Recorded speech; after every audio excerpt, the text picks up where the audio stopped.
Yo, what is up guys? I started uni about a month ago and that explains my lack of posts, but I did find some old footage that was shot when we were installing Mukesh's headers into his 86. Chandan and I decided to be really good mates, and while Mukesh was under the car struggling with a bolt, we thought we'd go for a bit of a drive.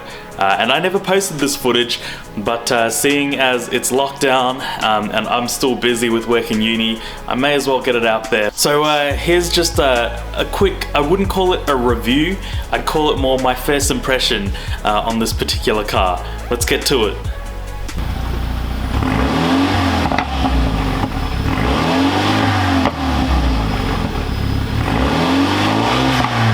So you guys may remember Chandan's Megane RS250 from the mountain run video I did. It's got a Turbo Smart V-port blow valve, a new performance intake filter, a resonator delete. Center res delete. So many pops and bangs without the crazy obnoxious noise, which is cool. Yeah.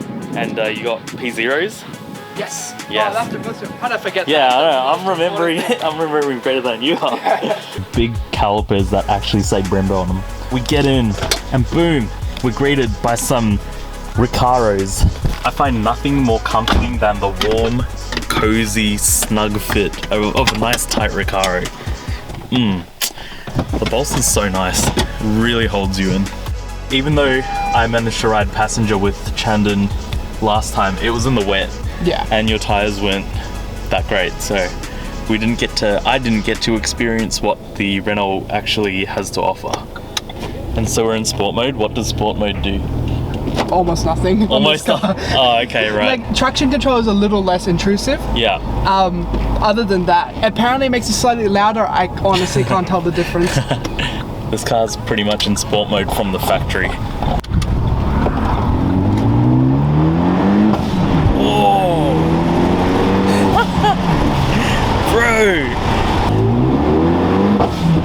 Oh man. Right, we got a sharp corner coming up.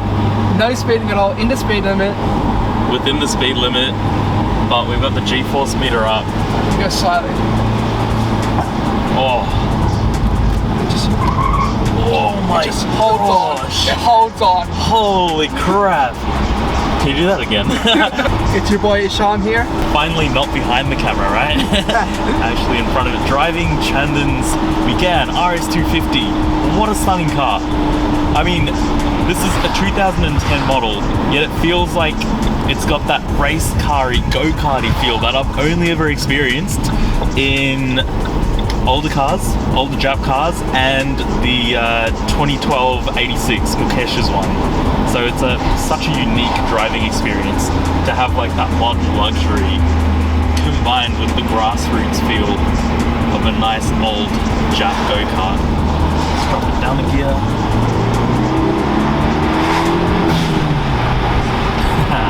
Beautiful. How does it feel from passenger? A lot scarier really? than it does from driver. Amazing. You're not used to not having something anchored onto you. Yeah, true. And I guess you know what you're doing with your inputs when you're driving. Yeah. That sounds incredible. Holy crap. This car's really forgiving though. Yeah. With the clutch and with the ratios, you're not lugging the engine when you're in a... Oh yeah, because it's got a lot of torque as well. Out of the kindness of his heart, Chandan has thrown me the keys for a couple of minutes and I am enjoying this experience immensely. I can see why you bought this. I feel as if it's similar to the 86 and the BRZ in the sense it gives you that really nice aggressive sporty feel, but I guess this takes it a step up by putting a turbo onto it. Yeah. You know what I really love about it more than anything? So my previous car was the Toyota Serra you guys saw on a video. Oh yeah. So it's not that was an old car, but it was fun. This is a fun car, but it has automatic wipers, automatic lights, keyless entry, Bluetooth. All the fancy stuff. Yeah, dual zone climate control. So I have a fun car, sporty car, but also a good daily driver. Yeah. All right. It's time for my honest, no BS opinion on the Renault Megane RS250. Based on what very little experience I have with the car, I love it. I really love it. And let me explain why. If you look at the Megane RS250 on paper, it kind of falls somewhere in between a Golf GTI and a Golf R. It makes around 184 kilowatts at the crank.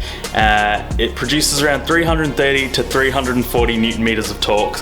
If I remember correctly, this is all just specs pulled from car sales, but that kind of places it in between a GTI and a Golf R. Both cars which I have driven before, and both of them were also around 2010 to 2013 models. You know, they weigh in between 1,350 to 1,500 kilos for the Golf R, I believe. And the Golf R makes a similar amount of power to this.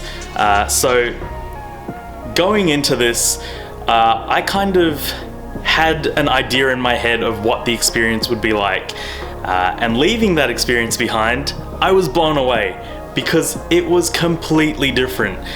You know, these modern for me, modern, more luxurious Euro cars, they're a bit boatier, they're a bit comfier, and to be honest, you don't feel as connected to the road as you would in an older Jap car, for example. The Megane just blew me away because somehow, despite weighing nearly 1,400 kilos, this car has managed to retain that driver feel to it. It still produces that raw experience that everyone craves, but it also provides the modern luxuries that you get from newer cars that you don't find in those older Jap cars that kind of feel like go-karts. To put that into perspective, the Gallant weighs 1,460 kilos, so only about 70 kilos heavier than the Megane RS250, and it feels completely different. The Megane is more akin to the Integra or the 86, both cars which weigh hundreds of kilos less than it does, except it also has the added bonus of a turbo. So you've got the torque and you've got the power alongside the handling. To be honest, I was blown away by it. I hadn't really heard much about the Megane RS250 because I'm a Jap fanboy, and the Euro category for me is dominated by Golf Rs, Golf GTIs, and you know, the Audi equivalents of those cars. But to add to it, because it's relatively unknown compared to the GTI or the Golf R or the equivalent Audi counterparts, it's not as expensive either. You get way more bang for buck. And yes, it's true. COVID tax has slapped the car community across the face, and every car has been affected by it. And you're looking at the tax that's hitting all these awesome, cool Japanese cars and even some Euros, and then you realize that the price tag on a Megane RS250 isn't actually so bad after all. If you're looking for that hidden gem kind of car, if you're looking for performance, if you're looking for handling, then the Megane RS250 could definitely be for you. But you've got to take all of this with a grain of salt, because I didn't get to drive the car very hard at all, and obviously I wouldn't. It was on public roads and it was a friend's car. But based on that experience, I was blown away.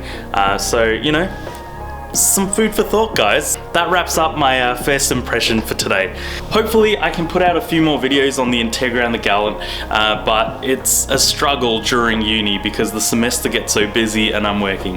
That being said, stay tuned, guys. I appreciate all the support, the patience, the love, and I will catch you on the next video.